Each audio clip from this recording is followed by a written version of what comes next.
Hello, welcome back to the Nile and Gerry Tea Podcast. And this week we are talking about something very close to everyone's hearts here today. A little something I like to refer to as the Hammer Delusion. Now, what is the Hammer Delusion? Well, if you're unaware, there's a deck in the modern format known as Hammer or Hammer Time or anything like that. And basically, it is just a deck where you try to get the card Colossus Hammer put onto your tiny little creatures and attack into your opponent and deal lots of damage, either straight up or through poison. It's a very fun and neat deck, but rarely, if ever, has it been the best deck in modern. Now, it'll still show decent results at events, and, hammer sickos like Travis Brown will routinely, at the very least, top 8 events with it, but it is usually not a tier 0, tier 1 deck in the format. Now, the Hammer Delusion is when someone, could be anyone, not necessarily anyone on the podcast today, could be anybody. Not me. I will say It's not Gerry, that's for sure. It is definitely not me. But it's when somebody convinces themselves that a deck like Hammer, doesn't have to be Hammer, a deck like Hammer is the best choice for them.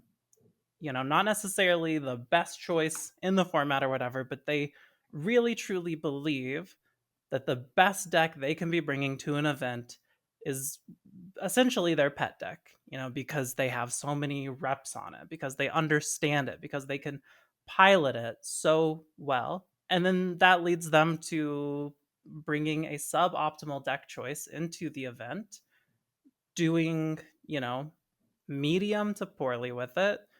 And at the end of the day, they kind of have this like escape hatch of, well, I did medium to poor, but I did medium to poor with Hammer. So, like, imagine if I had been playing Breach or whatever. I think the Hammer Delusion affects a lot of people. I think I hear people talk about something that is a variation of this idea in Magic all the time. And to me, it has always seemed like a thing where you are intentionally getting in your own way a little bit in order to give yourself an out to playing poorly. Give yourself something that you can blame that's not your own performance. So that way it just doesn't feel as bad. You do poorly in the event, you can blame this deck that's suboptimal, and that's fine. You can go about your day and you feel like a very strong Magic player. Now, unrelated to the Hammer Delusion, with us today is my good friend Lou, recently qualified for the Pro Tour, playing Underworld Region Modern. Lou, how are you doing?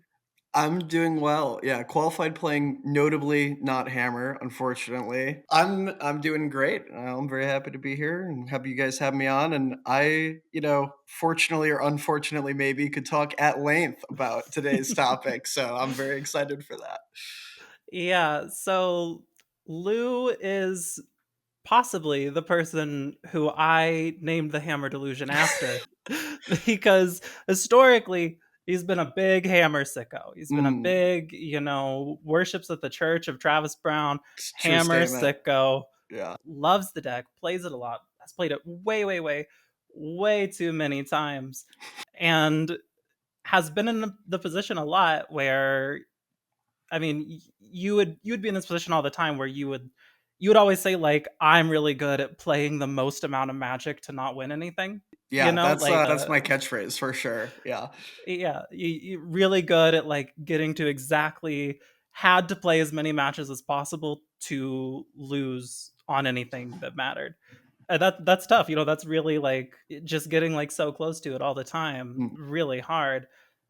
Now, there was a moment that I got to have a front row seat to, that only a few people had a front row seat a privileged group, to be sure. Yeah. A very privileged group. This was at the regional championships in Denver in 2024.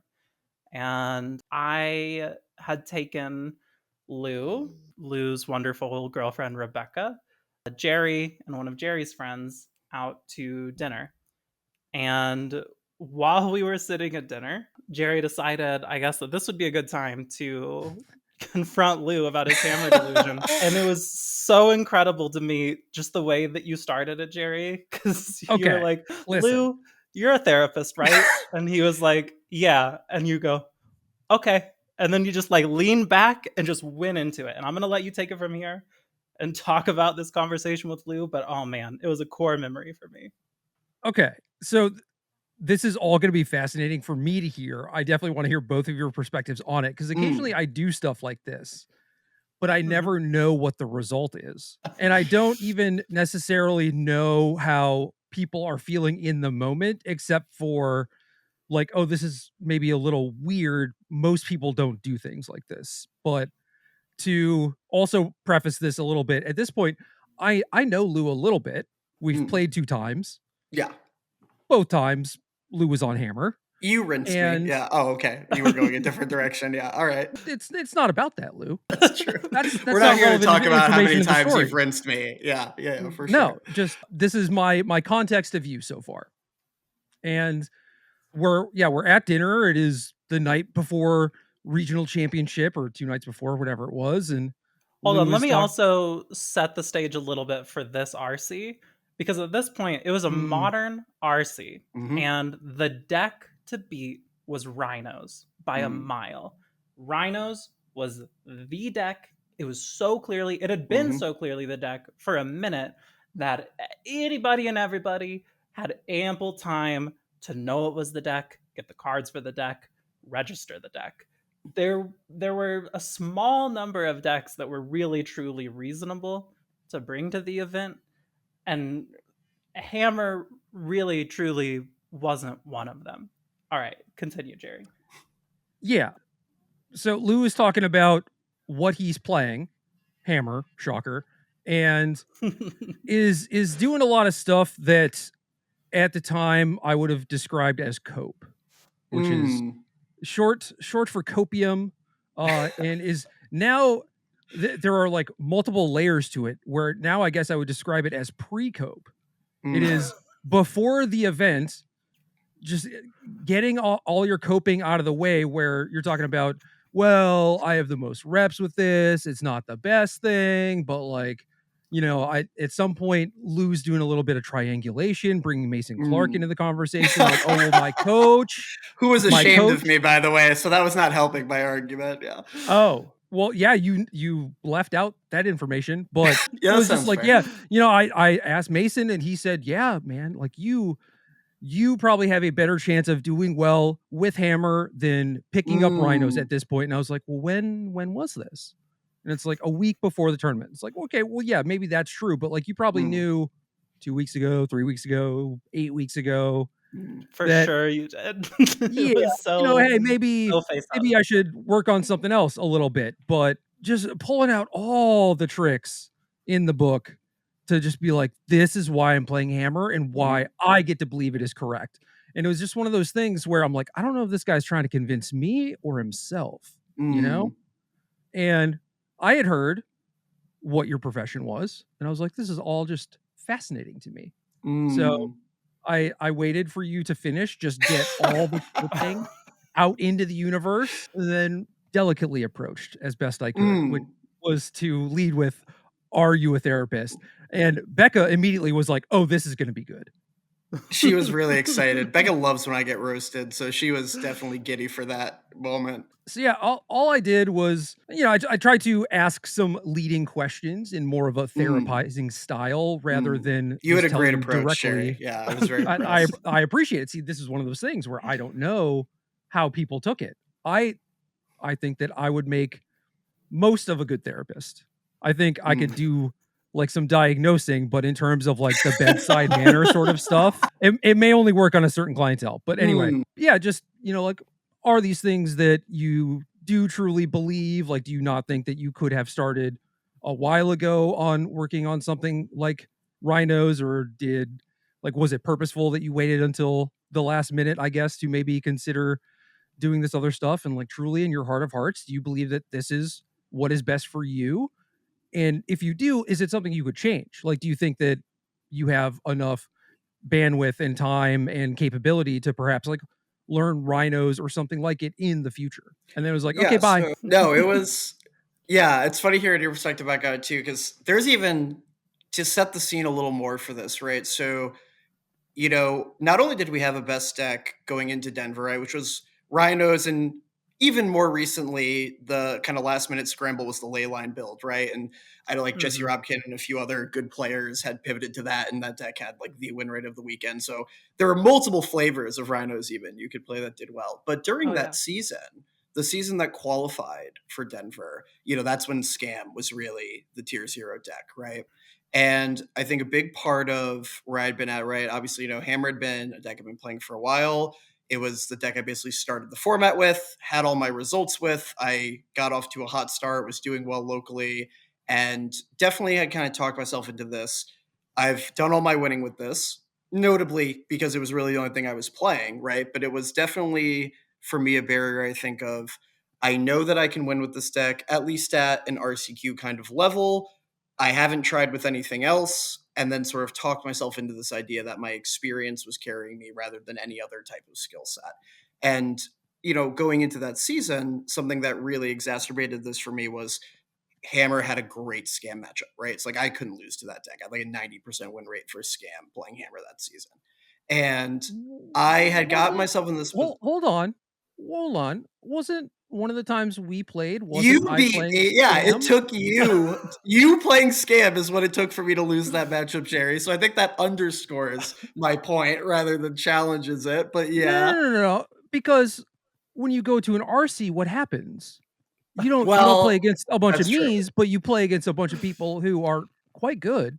It's a fair Mhm. statement. Mhm. Yeah. Mhm. And And eventually, at the RC, if you do well enough, you are going to play against a bunch of that's Jerrys. true. Well, I wasn't thinking about that at this point in time. But, Another Scam. good question that therapist Jerry would have asked. But And, continue. so we had a best deck situation during the season and definitely a best deck situation come the RC. And, important to know this story, I ended up not getting my qualification for Denver. And I was really invested in the Modern season, right? Modern is by far the format I played the most. It's by far the format I like the best.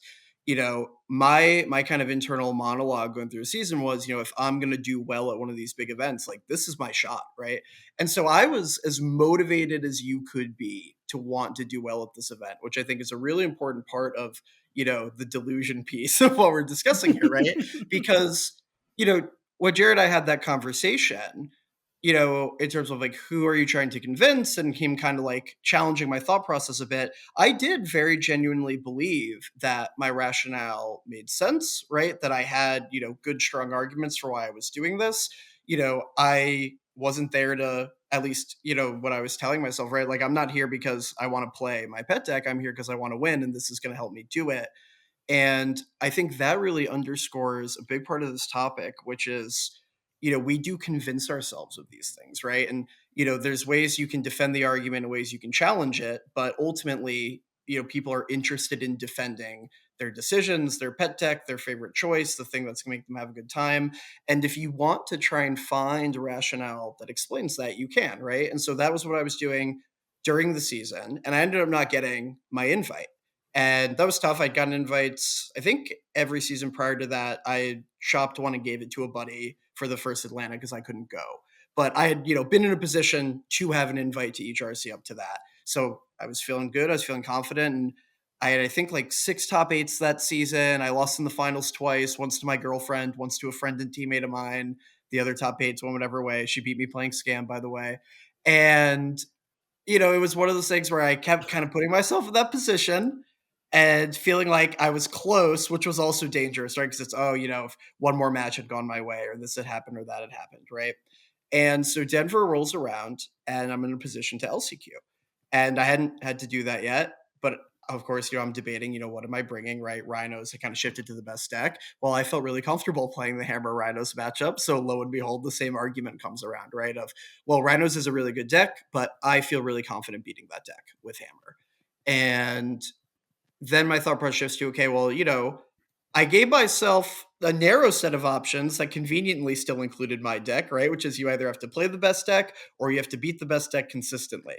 And, I would amend that to just do the first thing now, moral of the story. But at this point, right, I felt that those two options were reasonable. And I ran like 4 or 5 LCQs. I think I lost in the finals of one. I think I lost in the semifinals, like 2 more. It was like an okay showing, but obviously didn't get there, right? And that was, going into this dinner. So we're having this conversation after I'd had, this RCQ season where, I mean, I was playing basically every weekend, driving 2 hours to events, had the fire, right? As people describe it, big time. And then I fired all these LCQ bullets. I played like 9 hours of Magic or something on Friday, didn't get there. And, we were kind of having this conversation, right? And so, I'm already in a tough spot if I'm trying to defend my deck choice that didn't work all RCQ season and also didn't work LCQing, right? So the evidence was definitely against me. But, again, I really, really believed throughout this whole time that I was putting myself in a good position. And, I appreciated Jerry's challenge. And at the start of that conversation, wasn't so much that I thought Jerry was wrong, but I was like, okay, I want to at least, kind of justify myself, explain myself, right? I'll make some good points. He has some good points, but, I at least want to recognize that, hey, I do want to win and I do care about this. And, obviously looking back on it, I did not have a lot of good points. Jerry made the good points in the conversation. And I was definitely receptive to it. Jerry's got a particular style. It works really, really well for me. So I appreciated that. And he was very direct and he was very honest. And he basically, said something, and, a lot of other good Magic players since then have kind of echoed this advice, right? Of, if you are, if you believe that, you're a good player, or at least that you're a player who has the potential to do well, which I think anyone who's RCQing every weekend and showing up to these RCs, right? You have to believe that about yourself at least a little bit, right? Like maybe I'm not where I want to be yet, but I've got the potential and I'm working towards it. And if you're a player with that kind of mindset and those goals, you have to, trust yourself to a degree, right? That, I can pick up the best deck a week before an event and practice a lot and put myself in a position to do well. That I don't have to be the best player and, I can win a mirror match because I can play tightly, even versus players with more experience, right? And things like that. And I think for me, I was tying a lot of my success to, well, I know this deck really well. I know the matchups really well. I know the sideboarding really well. I could explain to you at length my plan and approach for everything. And any deck where I don't have that knowledge and that understanding and that experience, I think I would be a very mediocre player. So I couldn't do it. And, really the essence of what Jerry's conversation boiled down to for me was really 2 parts, which was one, be really, really honest with yourself about identifying your goals as a player and for any given tournament.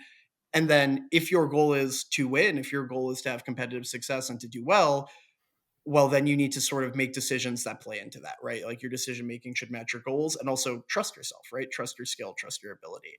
And I think, it was probably 2 weeks after that. There was a bunch of events in a row at this time, and there was an SCG Con in Philly. It was either 1 or 2 weeks after Denver. And, this conversation was still fairly fresh in my mind at that point.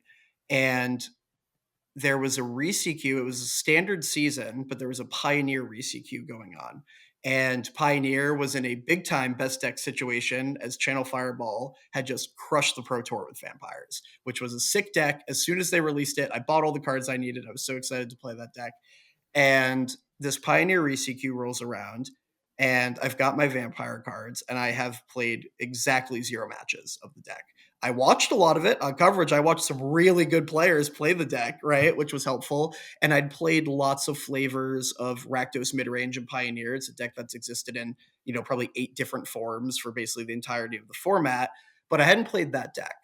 And I ended up deciding, you know what, I'm going to do this Pioneer re-CQ, and I've got this deck that I know is the best deck, and I'm just going to play it.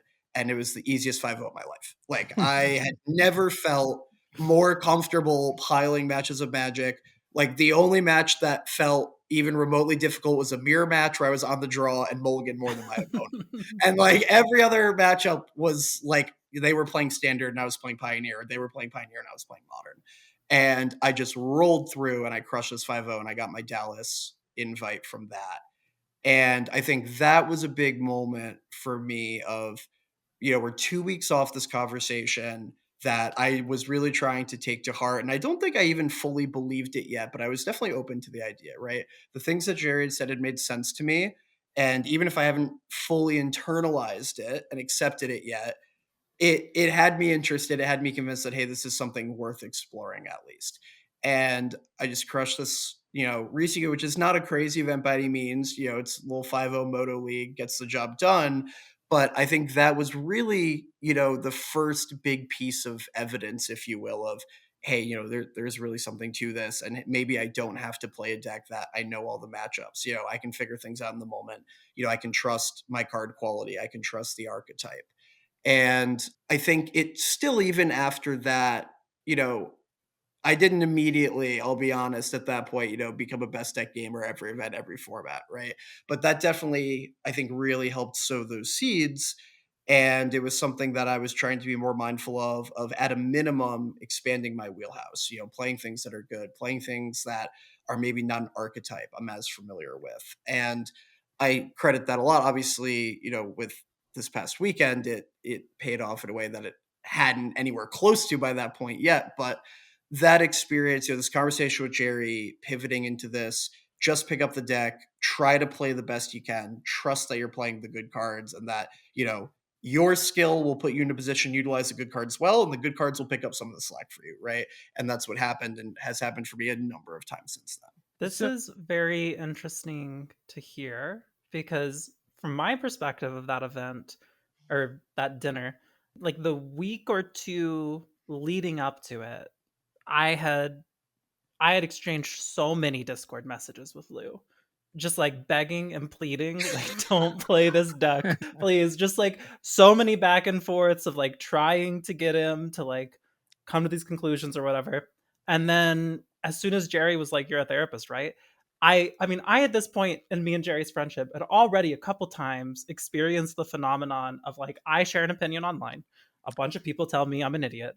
Jerry quote tweet backs me up, and then all of a sudden people are like, nah, she's kind of spitting, like now that I've heard Jerry say it, yeah, it's true. And I was like, I'm gonna watch Jerry quote tweet me in real life. This is amazing. This is gonna be perfect. But then it wasn't really like that. It was like you were so like defending your position that I walked away from that being like, well, I guess no one can get through to Lou. Like I guess this guy's just gonna play Hammer forever. So it's really interesting to me to hear that like that did sink in on some level. And I also think like me and Jerry's big thing about this was always like, it was not don't play Hammer.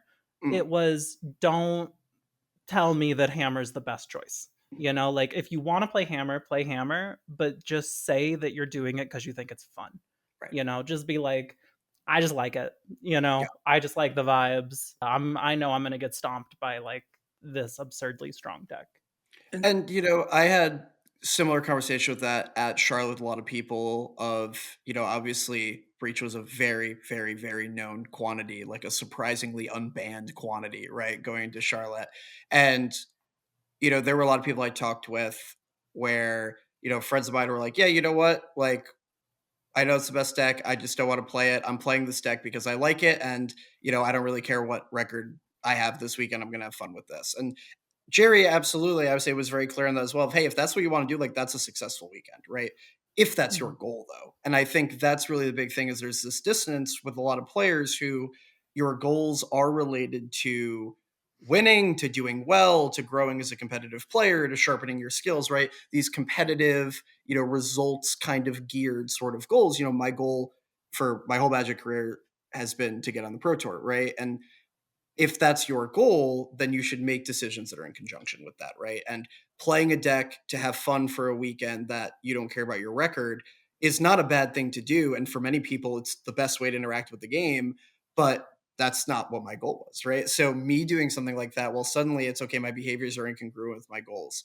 And something's got to give there, right? Either my goal has to adjust to be realistic to what I actually want to do, or my process has to match what my goal is. And for me, I chose the latter because it was a very important goal to me.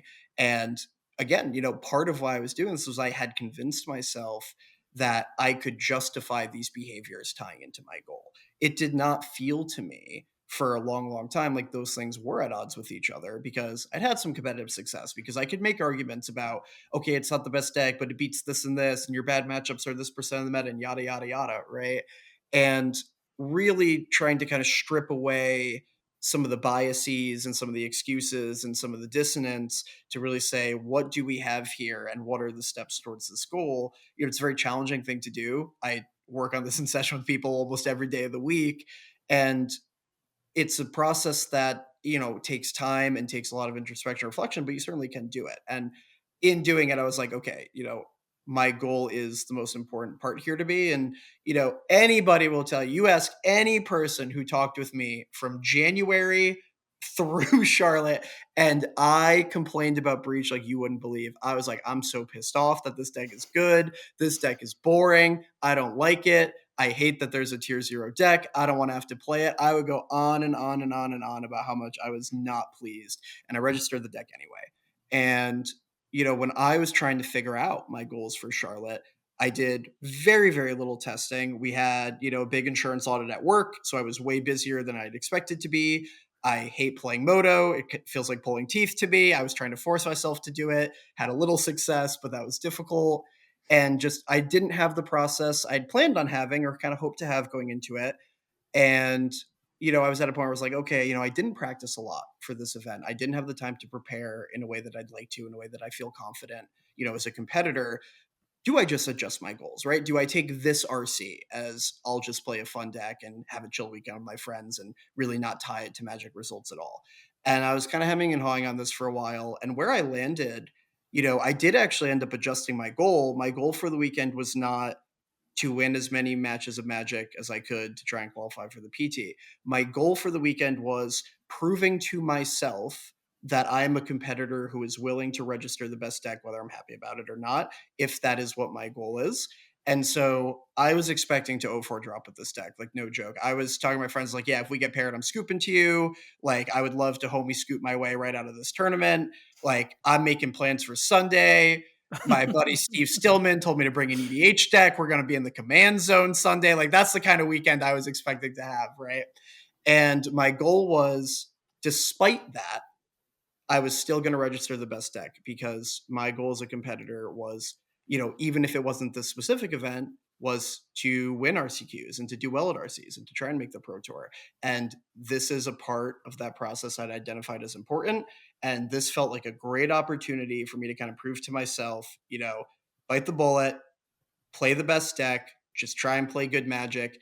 Doesn't really matter what happens, but if you make that your process, there will be events down the road where you are more prepared, where the best deck fits your skill set better, where, all of these factors might be a little different. And if you've got a consistent process that's good, you're going to get the result, right?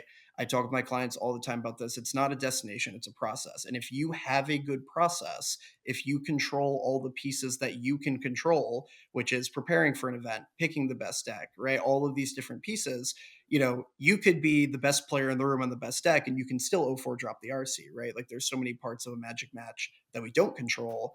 But if you're playing well and you're playing the best deck, that's not going to happen a lot. And more often than not, it's going to put you in a good position. And eventually it's going to put you in a really, really good position, like it did for me this weekend. Do you feel at all like I hear like, oh, didn't have a lot of time, didn't really want to play Moto, was telling people that I would scoop to them. It kind of illustrates to me like a different form of pre-cope.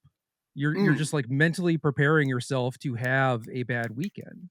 Absolutely. Yeah. No, I very much was doing that. I played like shortly after the new year. I think I ran Breach through like 2 leagues, went 4-1 in both of them. So I don't even know why I was complaining that much. And, I had teammates that were really working on the deck. Teammate Victor top aided with it as well. A lot of other players that put in a lot of work and played the deck way, way better than I do. So I was surrounded by knowledge and information on the deck. I'm in Discord calls where the deck's being discussed. Like, I have no shortage of information or access or good testing partners. And yeah, I would definitely say I was expecting the weekend from a competitive success standpoint to not be a good one. And again, part of it, I don't think that was me necessarily trying to say, oh, I want a good excuse for when I do badly. That was me trying to say, I want to have realistic goals about this event. And I think I was overly harsh in hindsight, right? But it came from a place of what do I actually want to get out of this tournament? And if this is a fun weekend with friends, if this is just playing the deck because I know that I should, because I'm going to look back and wish I had when they banned these cards, that's an okay goal to have. And the competitive success, I mean, I always want to do well, right? Like my goal was still to play the very best Magic I could every single match. I wasn't phoning it in that sense, but I was trying to say, okay, typically your goal is, you want to do well at these, and it's fair to say that you didn't prepare for this in the way that you're used to. That might not be something that happens. That's okay. What we want to get out of this event is you played the best deck and you're going to do it again at the next one. And hopefully that's one where you are more prepared, you're more practiced. So I think it was probably a little bit of both, honestly, but that was definitely born from a very different process than, looking back on Denver, right? That was born from I want to have the most realistic goals and perspective about this event as I can.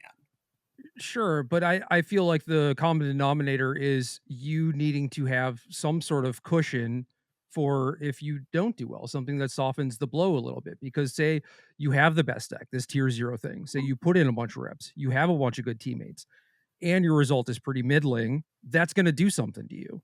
Even though it is small sample size to some degree, being results oriented. And I mean, I think a lot of this is kind of funny because it is like one RCQ kind of like moves the dial a little bit. Now you play one RCQ or one RC, that moves the dial a lot.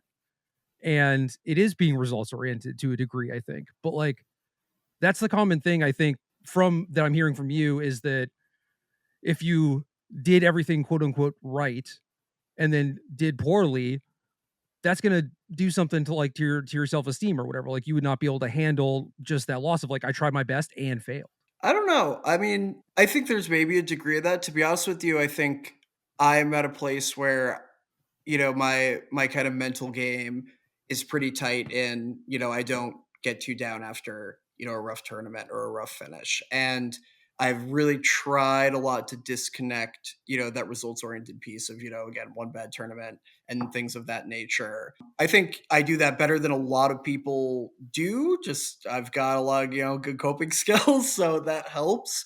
And I think I would have honestly been pretty fine having like a rough finish, whether it was 0-4 or, 5-4 or whatever it might be. 5-4 was my record of a couple RCs before that. There was a little bit of that. Oh, it was tough, but that's because you have the pre-cope excuses though. I'm saying if you put in all the work, like maybe you like take off work, for example, for a couple weeks and you just hit the grindstone, right? And then if you do poorly, like what is the way to cope with that if like you give it your all and you end up failing? I would say, where I would go with that is there's lots of pieces of match you don't control. Again, right? Like best player, best deck can still have that kind of finish, right? And so I think for me, recognizing that there's so many elements in a match of Magic variance wise, and like this weekend for me, right, variance was really, really positively on my end. And I think for anybody to do that well at an event, no matter how good of a player you are, you need a lot of really, really helpful variance on your side. I drew hotter than the sun all weekend. Part of that is playing a deck that's really good at doing that, right? And I think for me, that's how I cope with that sort of piece of it is whatever, Reed Duke or Javier Dominguez could have had that weekend too of going, 0-4 playing Breach, right? Like that's the thing that could happen. It's not going to happen that much, right, for those kind of guys, but it's still within that wheelhouse of possibility. That's typically what I tell myself after a rough finish. Sure. Yeah, I do feel like it is different though when it's just like a rough finish versus a rough finish that you truly put everything into. Like I know that even on like on a very rational, like cognitive level, you are smart enough to know that like variance is a thing in this game and like this could happen to anybody and that's just like bad beats whatever. But it still is just a thing of like, oh, I put everything I had into this and it just did not pan out. I think that is for basically every Magic player except for maybe people who have like done it for a long time and had a lot of like, good results. I think it is a very hard thing to deal with and accept.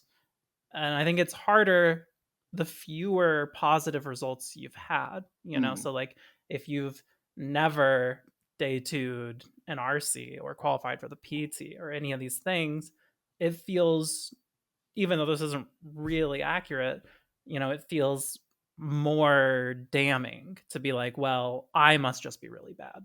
Like there's no other thing that could have happened here. Because I'm really glad Jerry asked this, because this was also my thought.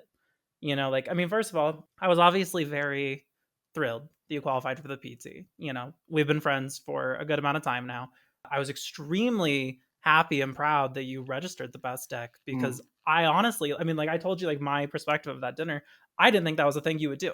Like I was like, he's gonna register fucking frogs. He's gonna go, he's gonna like day two, and he's gonna like 6-3 into like, I don't know, whatever, you know, like it's gonna be too much magic for not enough payoff, whatever. You know, I thought all these things would surely happen, and you registered the best deck. And when I was talking to Jerry about it shortly after, he was like, yeah, I mean, if you give Lou the cards, like he can't fuck it up, you know. But it's just like he keeps putting himself in this position where the cards just aren't there. But if you put him in his hand, he's got it. And Lou said this too. It's just like every match, like he's taking very seriously. Like when he sits down, there is no pre-cope. You don't know how to like, you know, blow it in game or whatever. Yeah. You haven't you don't know how. You haven't figured that out. You don't have a good excuse for it either. It's just like, yeah, you sit down and you're playing Magic, and dude, your money. I tuned in like round 13 or so on when you were on camera. Yeah, and well, yeah, I'm winning in. Yeah, and I was just like, I want to check in on my boy, see how he's doing. There was some slightly alarming stuff going on Twitter.com and Lou's Twitter page, where at 6-0-1 or whatever, he has now made the front page of the standings, and he's retweeting that. He's like pre-celebrating, is what it looked like to me, when in reality might have been more pre-cope. Like, okay, I ended up crashing and burning after that, but like I got to celebrate my one moment, you know? But it was stuff like that where I was like, where's his head at, you know?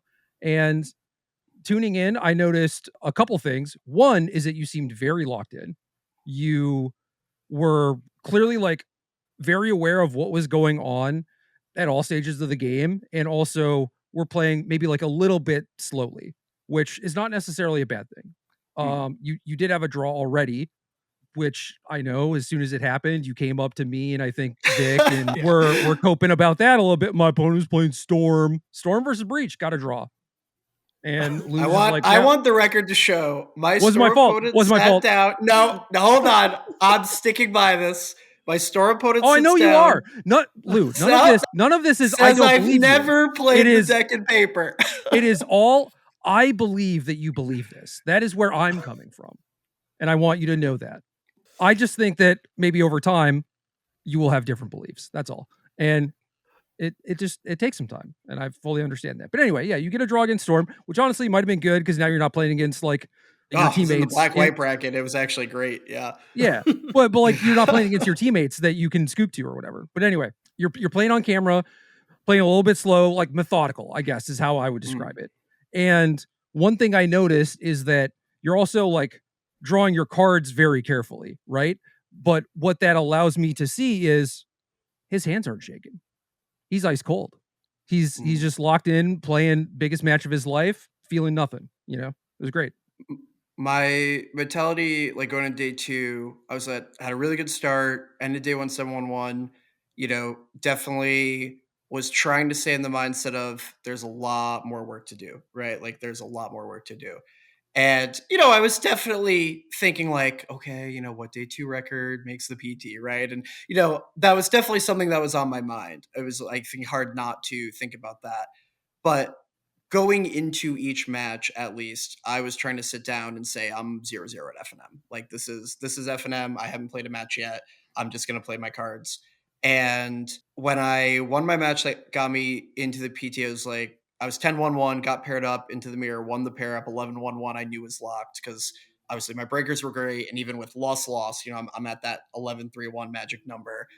And a good buddy of mine, Robert Papa, comes over and I'm just kind of sitting at the table, like processing, but not processing, right? My opponent was a little upset. He had made a misplay in one of our games, was very clearly beating himself up about it, kind of packed his stuff, went off.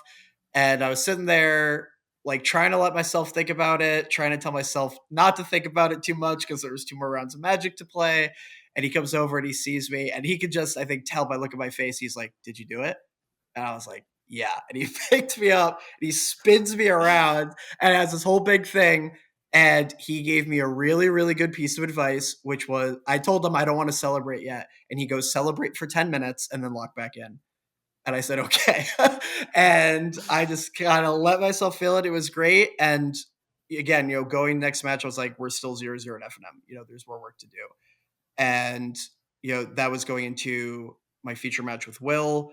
And, again, another thing in my mind, I played 3 feature matches prior to that. I was 0-3 in them, was trying not to think about that. I was just trying to focus on the match, was trying to play good Magic. Think I did that, obviously got there. And, at that point I knew I was, able to draw in with whoever my last round opponent ended up being, Jesse. So we were able to shake hands. She gave me a big hug. We were both excited for each other. And that was the hardest part, honestly, because then suddenly I had a whole round where I wasn't locked in playing a match of Magic. I was just there, recognizing I'd just drawn in top 8. I knew I was going to be the 1 or the 2 seed. And there was a lot of time to think about that. And I didn't want to think about it too much. I called Becca to tell her, unfortunately she wasn't there for the weekend, but, I wanted to know, and that was exciting. I had to hang up the phone with her because I was going to start crying and I wanted to stay locked in.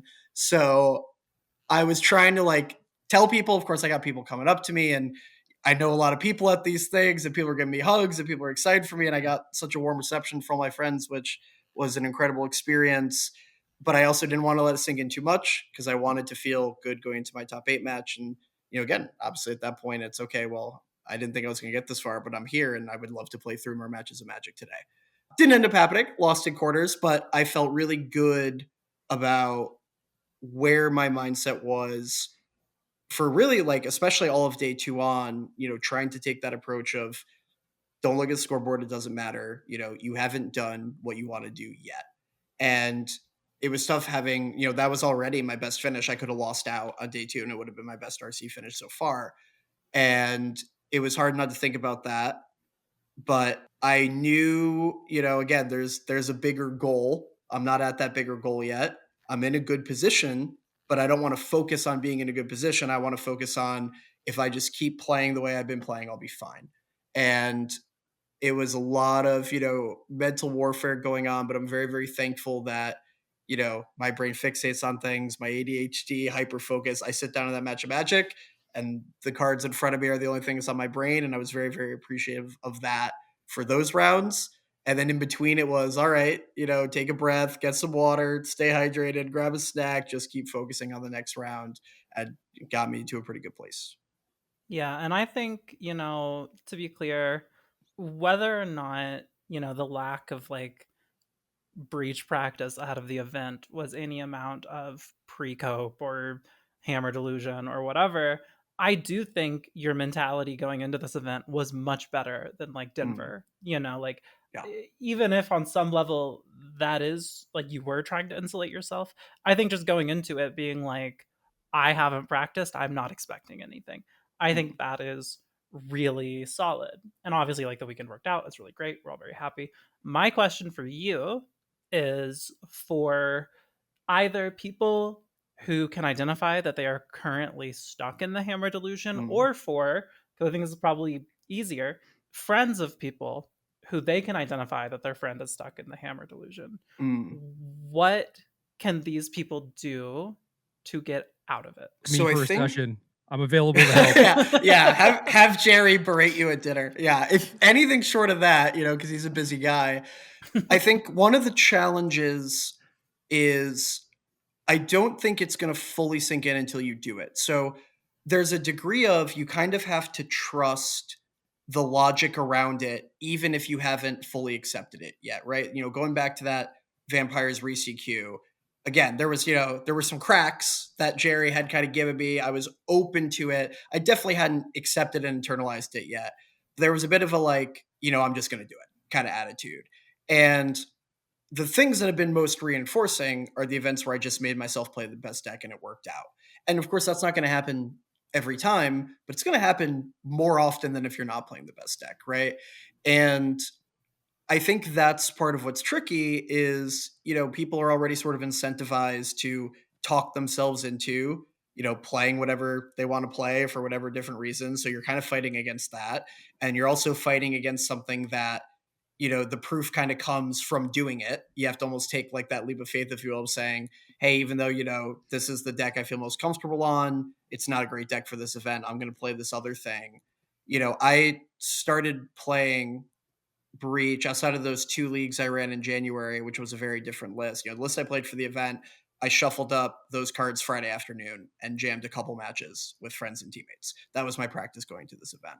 And I think sometimes we get hung up on like you have to have a lot of experience or know all these things. And like obviously that helps, right? Like experience helps, matchup knowledge helps. These things are all big.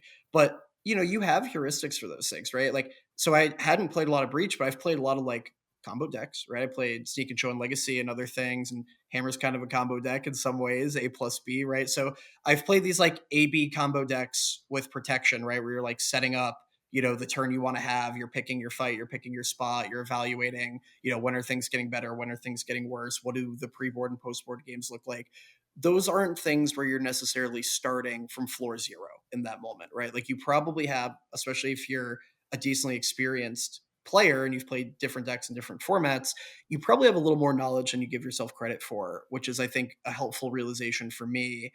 And I think a big piece too, something that I definitely felt, and I think I hear a lot of people say, is like the mirror match, right? Of, well, if I play the best deck and, it's not a deck I'm that good at, or it's not a deck I've played that much, I'm going to play the mirror versus people who are better on the deck.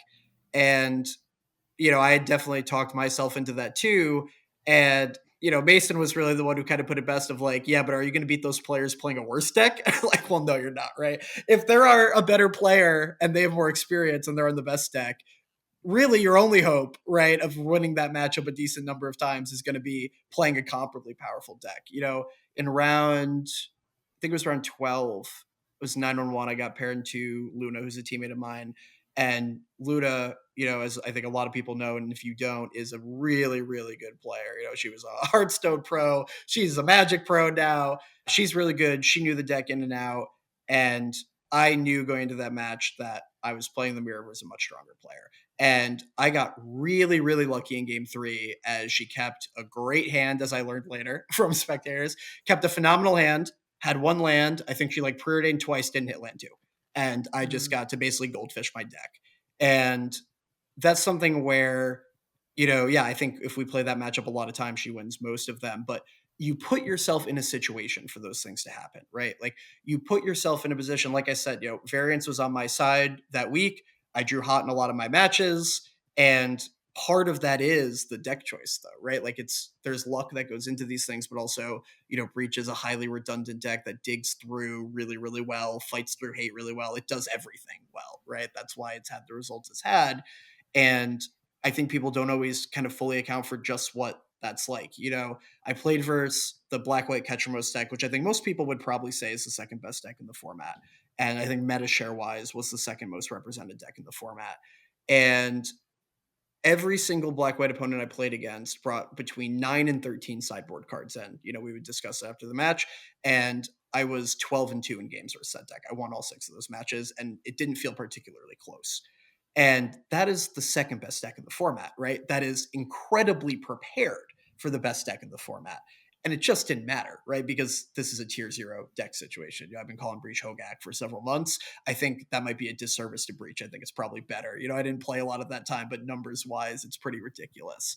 And so those types of things, right? Just trusting that even with, the mirrors versus stronger players, even with people being prepared to hate you out, even versus decks that are quote unquote bad matchups, Breach's bad matchups are like 50-50s still. And if you're putting yourself in a position where your bad matchups are still a coin flip, like how do you not register a deck like that, right? And I think, for a lot of people who, are maybe trying to make this transition into wanting to be, a best deck gamer and are, historically used to talking themselves out of playing decks like this, part of it is a trust the process, play the deck. And I think when you are in a situation, especially with like a tier 0 deck, right? Because sometimes there's like a couple tier 1 decks and one's a little bit better than the others. And this might not be as glaring in a situation like that. But I mean, you look at Modern over the last like year or two, and we've had a lot of clear best deck formats, right? Obviously, Breach and Nadu, kind of the two most egregious, but Scam, Rhinos, right? Like all of these things, 4-color Yorion when it was a thing, right? Like Shadow back in the Luris days, like these were all pretty clearly the best decks. And I think if you just kind of trust that you playing that deck is going to kind of demonstrate to you why it's the best deck, why it's doing so well. The numbers are there to support it. You just have to put yourself in a position to kind of let the deck demonstrate that to you. And I think any player who does that and does it consistently and starts to, win matches where they felt like they were just unwinnable, or you get paired into a deck that brings in 13 sideboard cards for you and you 2-0 them, and all these kind of things start to happen, it's really, really hard not to believe the evidence when it's right in front of you. So the big thing for me, and this is kind of like the ultimate pre-cope, is that depending on, I think most Magic players plan on playing Magic for a while, right? And it is easy to have goals of like, I want to reach the Pro Tour, I want to reach the Pro Tour consistently, maybe I want to do well at the Pro Tour, whatever it is. You envision yourself playing Magic for probably a long period of time. And I think it is more helpful to zoom out and look at your entire Magic career as one big long session. Whereas I think too many people are like, okay, what am I going to play this weekend?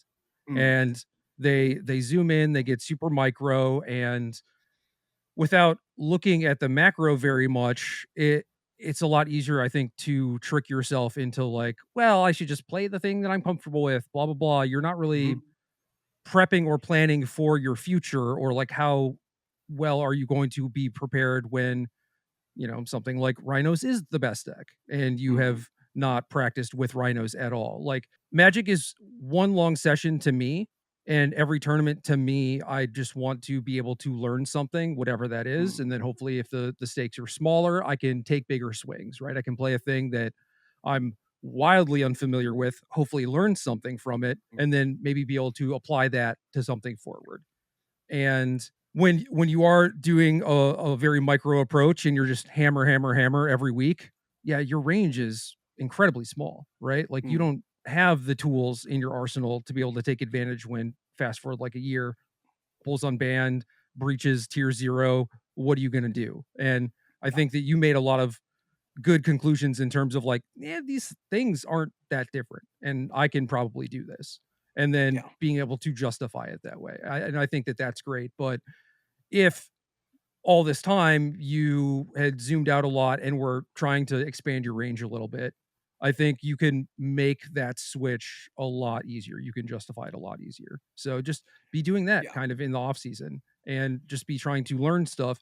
And at that point, it doesn't matter what your record is, because as long as you are consistently trying to make good decisions and improving the quality of those decisions over time, eventually good things will happen, man. That's all it is. And you're in no rush.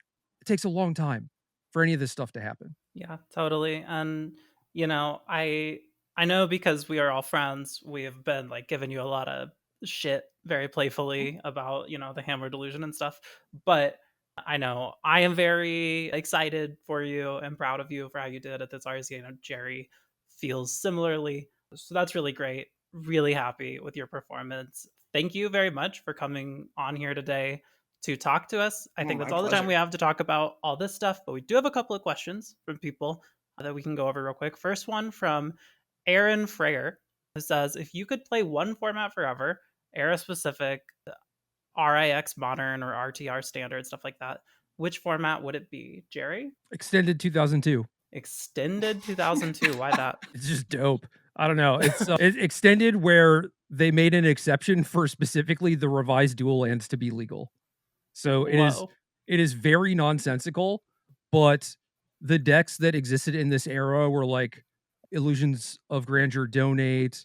There's like Reanimator stuff, Oath of Druid stuff, 3 Deuce, Junk. I don't know if any of these words mean anything to y'all are babies, but sure. Fun as hell. Yeah. Lou, what about you? That's tough. I mean, I've only really been playing like serious comp magic for the last 3.5 years or so. So my answer is not going to be the kind of boomer answer that Jerry gave. This guy's But gonna say Hammer. I'm not gonna. That's too odd. I can't say Hammer after the topic of today's podcast. It No, would really undermine the message. This is literally, if you could live in a delusion forever, what would it be? Just say Hammer. It's fine. I don't even know it would be Hammer, honestly. There's a lot of decks that come to buy free, believe it or not. I think kind of what I lean towards is when Vampires was at its peak in Pioneer, because prior to that deck, I hated Pioneer. Like, I dreaded having to play Pioneer ICQs. I thought every deck was boring. I thought the format sucked. And then the first match I played with Vampires, I'm like, this deck is so much fun. I can't wait to play more of this. And I was so sad when they banned it. And so I think that, like, playing that era, like, just after CFB bringing that to the Pro Tour, doing well, Pioneer, like, I really, really love that format. That's pretty high up for me. Very nice. Yeah. Mine would be like the era of Standard where Grixis midrange was far and away the best deck. Fable the Mirror Breaker, Bank Buster, Invoke Despair. It was so the best deck that, like, anytime you were playing Standard, you were probably playing the Grixis mid mirror, which most people found to be mind numbing, like the worst Magic they've ever played. And I was addicted to it. I've never played more Magic in my life than when I was playing like 20 Grixis mid mirrors every day. I could do it forever. I loved that so much. Okay, next and last question for today. This comes from our good friend Misplaced Ginger. And he says, what do you think the best way to have people learn tournament etiquette is? I think there's a number of players coming into Magic post-COVID that don't fully get the social constructs of tournament play. What is a good way to show them or teach them without being trial and error, etc.? Jerry? I wish that folks had a good answer to this, but realistically, I do think it just takes time. Like, we all got used to it by playing in a bunch of tournaments, right? Like, it wasn't like anyone ever sat, me down at least and told me. Maybe I just didn't have good friends. I don't know. But I run into a lot of this where I find myself being frustrated initially, but then it's just like, well, they don't know any better. They're not doing it maliciously, you know? And I need to stop myself from getting frustrated or getting mad. And I wish that there was a good way to fix it, but I think it is just a thing that will get hammered out over time. And if anyone has a better solution, a better hypothesis or whatever, like, I'm willing to hear it. Yeah. Lou, anything to add to that? I think Jerry's right. Like, definitely an experience thing more than anything else. I think anything that might maybe kind of speed up the process a bit. I'm thinking for me, like, I put a lot of value on good term etiquette, and definitely agree with Jerry. It can be a little frustrating when people don't know it, but it is well, if you don't know, you don't know, right? But I think one thing that maybe accelerated the process for me a bit was just becoming friends with players that were a lot more enfranchised than me, that have been playing longer, that have been playing at a higher level, and just kind of, being around those types of players and seeing how they play and hearing how they talk about things that, just kind of show like, oh, this is kind of what, good players do, what established players do, what some of the expectations are. If you're sitting down from another good player at an event, here's how they might be thinking about it when it comes to, all kinds of different things. And yeah, I think experience is probably the number one thing, but you can definitely accelerate your growth by kind of surrounding yourself, I think, with a good network of established players, which is also honestly general advice I would give to anybody who is getting into or wants to get into or is newer to, competitive Magic, is that is one of the best resources you can have, not just for this, but really for any number of things. If I'm me, how would one go about making friends with people who are better than me if I'm not Lou? You wouldn't, Jerry, but the tournament etiquette. So I'm not handsome. I'm not funny. Like, how does one make friends? I think you do all right with it, Jerry. Just keep doing exactly what you're doing. Well, okay, someone who's not me then. Someone who's not me, but also someone who's not you. Like, you are not a dude who probably has trouble making friends, but we're talking about Magic players, right? Like, they may have some of the qualities you do, but not all of them. I mean, I think realistically, as much as it can be uncomfortable, when I was a newer player, when I would see people doing well at events, I would just try and introduce myself and start a conversation with them, which I know is probably very intimidating for a lot of people to do. My advice would be, just because you're intimidated does not mean you should not do it. And I give this advice in therapy on a daily basis as well. But really just saying, like, recognizing, who are the guys in my locals that seem to be winning a lot, guys or girls, of course. And like, who are the people that are doing well at these RCQs? A top 8 photo that I see, oh, this is someone who looks really familiar, right? And just kind of talking with those players and, what are they playing? How are they playing it, right? And, if you're showing up consistently and you're just kind of in the same place, I'll say number one way that you build relationships with anybody is proximity. Proximity is the strongest tool to build a relationship. Being around the same people in the same environment, and, if you're going to your F&M and, you've got some people that are just always, 3-0 in it, the F&M crushers, right? Chat up those people, see what they're playing. If you get paired into them, see if they'll talk about the match with you after. I'm someone who loves to, lay out how I sideboard it on the table and hope my opponent does the same. And maybe we'll have a little bit of a discussion about it. And I think a lot of times people might get worried about coming off as inexperienced or feeling stupid or asking a stupid question, right? And I think a lot of players, especially like your well-enfranchised good players, more often than not, I would expect to be pretty willing to help with that. I know for me, when I have players in my shop, we have, my LGS, we have a big group of players that just recently has kind of transitioned from playing like EDH and casual drafts into playing the RCQ formats. And several of them qualified for the RC, which was awesome. And it's so much fun talking Magic with them because it's like also new and it's also exciting. And I'm so happy to ever be in a position where someone, wants to ask me about something, or I feel like maybe I could give them a piece of advice, or we can talk about a matchup. And I think a lot of people do really relish being in kind of like a teaching, mentoring kind of role. And to anyone who is like a newer player is maybe intimidated by that, I can't promise that the person 3-0ing your F&M is not an asshole. Maybe they are, I don't know. But I think more often than not, those are not people who are going to say, wow, like what an idiot. How do you not know that? It's people who say, oh my God, I love to talk about this and I'd be happy to talk about it with you. At the end of the day, we're all showing up to these things because we love to do it. And you engage somebody in a conversation about something they love and they're going to engage back with you. Yeah, and I think this is all very good advice, but if you feel ill-equipped for just chatting someone up, this is what I would suggest.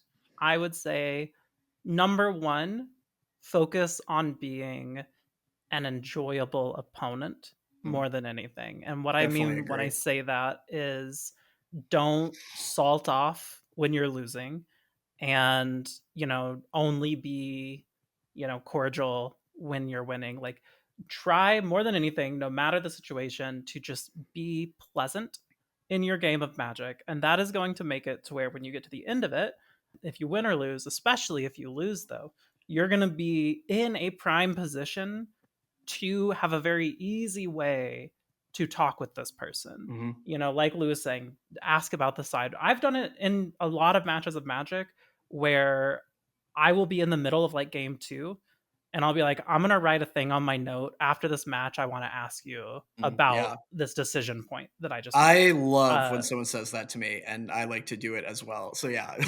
And that's like a very like low friction, we're both here for the same thing. We have a common interest, like that is a good way to start building a rapport with a person. I also think, kind of to what Lou was saying, that you really should just like, if you are ever unsure what's going on and your opponent seems more enfranchised, more knowledgeable than you, you should just ask them. You should ask them all sorts of questions. I had an instance, this was like one of my first paper RCQs where I was playing, it was like Pioneer, I was playing Rakdos Mid against somebody. I had made a bunch of like mechanical paper mistakes. I had like a judge call because I fucked up a blood token. I had just been playing slowly because I was mostly a digital player before this. And we end up going to turns and then we end up drawing. And I know now that my opponent was like so clearly had me beat that if this happened to me today, I just would have scooped, like I just would have been like, hey, you got it, GG's, whatever. But we get to the end of turn 5 and I had never been in this position. And I was like, what happens now? Like neither one of us have won. And they were like, well, we draw and I'm sad. And I was like, okay, sure, you know. And this was also weirdly like the only time in my life that I've drawn with someone and they haven't been like, concede to me please, you know, like. But if I had just, I don't know, had the courage, I guess, to be like, hey, I'm new to paper tournaments, what's the right thing to do here? Like, what is like the etiquette, you know? Like, I mean, it probably would have like technically put me in a worse spot match points wise, because it opens them up to just be like, you should scoop to me and you get 0 points and I get 3 points. But I would have done it, you know, because that is like truly the correct etiquette thing to do. But yeah, I think if just chatting someone up feels intimidating, feels like too much, just remember that you are already in, like, you're socially set up to speak with them. And you can leverage the match of magic to start building that relationship. I'm taking notes. But also, if you need a little help on etiquette and magic, check out the Nile and Gerry Tea Podcast every Thursday, where we cover all sorts of topics related to tournament magic. And that is all the time we have for today. Thank you, Gerry, for joining me as always, and thank you so much, Lou, for coming on here today. Thank you guys for having me. It was a blast. All right, that's all we got. Bye-bye.